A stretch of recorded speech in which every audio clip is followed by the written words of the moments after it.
Vous ne les connaissez pas encore, mais bientôt vous verrez leurs reportages, écouterez leurs chroniques et lirez leurs articles en langue corse et en langue française.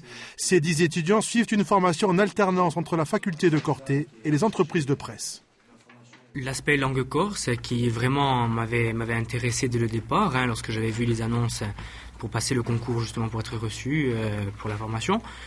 Et l'aspect journalistique en fait, parce que j'ai toujours été intéressé par les métiers du journalisme, mais j'avais la barrière qui m'empêchait en fait de partir. J'avais eu quelques expériences en radio et en écrit, et pas du tout à la télé. Je suis vraiment très très contente. Pour ma première journée d'observation, j'ai vu un peu comment ça se passait et c'est un milieu qui a l'air, qui bouge bien, qui a l'air vraiment très intéressant.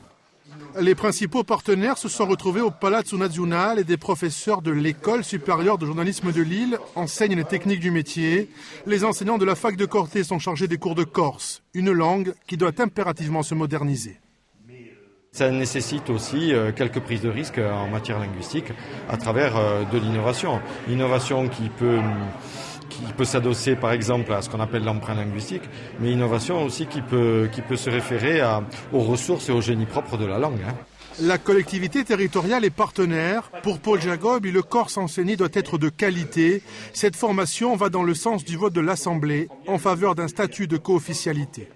Quel meilleur vecteur pour diffuser la langue corse que de l'imposer, c'est-à-dire de la proposer systématiquement à la radio, à la télévision. Il reste un secteur sur lequel on n'a pas encore travaillé, mais j'invite l'université à y réfléchir, c'est la question des nouvelles technologies.